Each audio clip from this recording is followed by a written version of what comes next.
இது போன்ற விபத்துக்கள் தடுக்கப்பட வேண்டும்னா இனி என்ன செய்யணும்? அதான் இப்போ விபத்துகள்ல இருந்தால் நம்ம பாடங்கள் கற்றுக்கொள்ளும். விபத்துகள்ல இருந்தால் நம்ம ஒவ்வொரு லெசன்ஸாக லேர்ன் பண்ணுறோம். ஃபெயிலியர் அனாலிசிஸ் தான் வந்து உங்களுக்கு வந்து அதை ரெக்டிஃபை பண்ணக்கூடிய வாய்ப்புகளை உருவாக்கி கொடுக்குது. இது ஹியூமன் எரரா, டெக்னிக்கல் ஸ்னாகா, இதெல்லாம் நம்ம வந்து பண்ணால் தான் நமக்கு தெரியும். இப்போ நாங்கள் வந்து அக்னி 5 ஃபெயிலியர் ஆயிடுச்சு. ஃபஸ்ட்டு டைம் லான்ச் பண்ணுவோம். ஃபெயிலியர் அனாலிசிஸ்க்கு அப்துல் கலாம் சார் நானும் போயிருக்கோம். எங்கள் ஒரிசாவில் இருக்கக்கூடிய பாலாசூருக்கு போயிருக்கோம். ஃபஸ்ட்டு ஸ்டேஜிலேருந்து செகண்ட் ஸ்டேஜ் ஃபயர் ஆகிறதுக்குள்ளே ஃபஸ்ட்டு ஸ்டேஜினுடைய இருந்து வெளியே வரக்கூடிய தீ வந்து செகண்ட் ஸ்டேஜுக்கு உள்ளே போயிடுச்சு.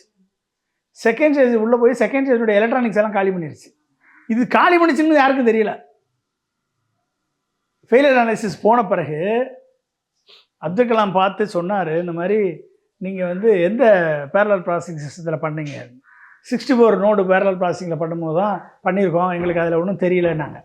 அப்போ நீங்கள் அடால ஏடிஎல் நான் ஒர்க் பண்ண ஆர்கனைசேஷனில் 256 நோடு பேரலல் ப்ராசஸிங் சிஸ்டம் நான் செட் பண்ணியிருக்கோம், நீங்கள் அதில் போட்டு பாருங்கன்னு சொல்லி அப்புறம் அதில் போட்டு பார்த்த பிறகு தான் ஃபஸ்ட்டு ஸ்டேஜினுடைய தீ ஜுவாலை செகண்ட் ஸ்டேஜுக்குள்ளே போய் எரிஞ்சிருக்குன்றதே சிஎஃப்டி அனாலிசிஸ் அதுக்கப்புறம் பண்ண பிறகு தான் தெரிஞ்சுது.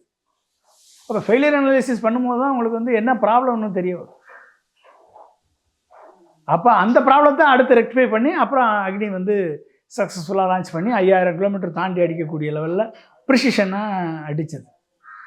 அது வந்து வெறும் மிசைல் வந்து யாரை தாக்குதோ அங்கே தான் அழிவு ஏற்படுத்தும். பட் ஃப்ளைட் அப்படி இல்லை, ஏறுறவங்களெல்லாம் life at stake. You have to be more careful in flight.